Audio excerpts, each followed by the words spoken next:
Thanks very much for joining us. And of course, let me come back to you, Parliamentarian Twicom Franklin, the issue of President Muhammadu Buhari's statement. Do you agree or disagree with him? That he was going to... that his administration has met the yearnings and aspirations of Nigerians.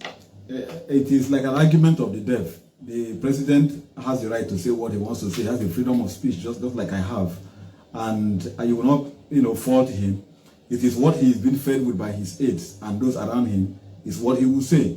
His speeches are written by someone, of course, who is being paid to write speeches. And perhaps those are his media aides. So whatever they chunk out for him is what he goes and read and present.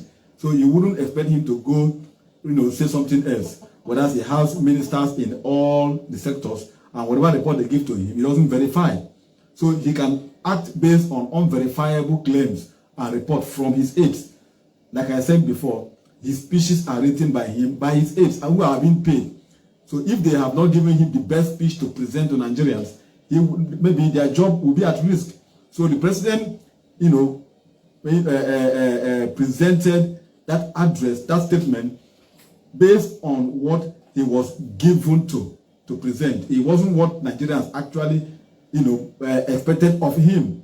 Like, I was disappointed hearing that from him because, like I have said before, when we discussed the issue of World Poverty Day, I said Nigeria is rated as the poverty capital.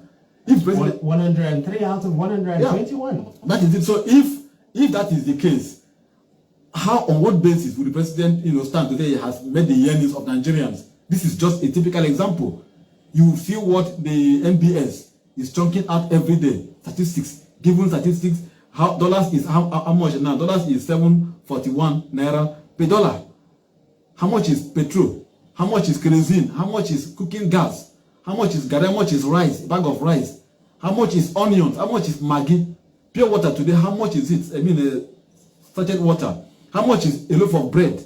These are things that the Nigerians are yearning for, and yet they are unable to access them. How about farmers? Are they able to access their farms' produce? Are they able to access their farms? Now we are talking about the issue of flooding. Have you not seen we have the entire community being washed off? What has the government done? What were the steps taken before today, when NEMET had issued warnings that there was going to be flooding? So these are the issues. So the president will not feed Nigerians what Nigerians expect, but what his aides expect him to feed us. For me, I think, to say the least, the president, this government has failed Nigerians. That's my own submission. Have a look at all these indices placed before you today. All right, a few more calls from parliamentarians, and we call it a wrap. Hello, good morning. Welcome to the plenary. I want to contribute in this school opening matter.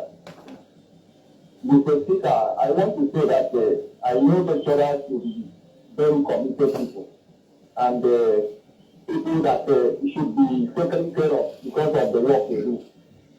And I want to use this opportunity to tell them that they should not toe the line of politicians. They should do what is right in the school.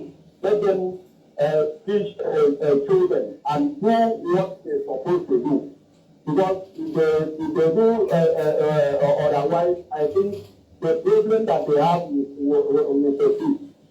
So may they not want to be like politicians and not like people that are learned.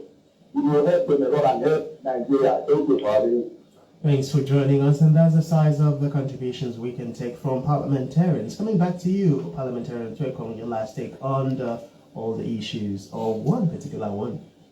Yeah, let me just touch on the issue of UK investors, coming into Akwa Ibom as per what we have read. I am happy that Governor Emmanuel's administration has been able to attract industries.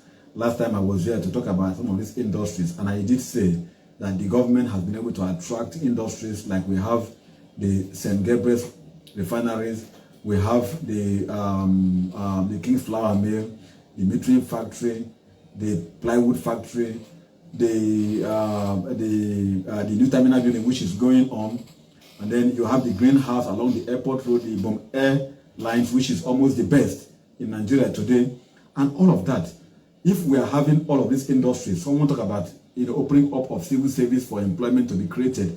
I mean, to be for more people to be employed. Of course, the civil service need more employment. We need more senior staff to be employed. If you go to civil service today, you will see vacancies, job overlapping, and people are just over-labored because of lack of manpower. So I am also adding my voice that while the government has done more in bringing in industries, there is need for the governor to order that civil service should commence employment. And then in the factories that the governor has attracted, I want to call on the indigenes and citizens of this state to catch into these opportunities and be gainfully employed. Get yourself prepared. Don't ask questions as to who is the owner, where is it located. The Mishak car assembling plant, they are all set, they are all there. Get yourself employed and be meaningful and be useful to your family. Once again, I console with Senator Bassi Albert and members of the YPP over the loss of their members.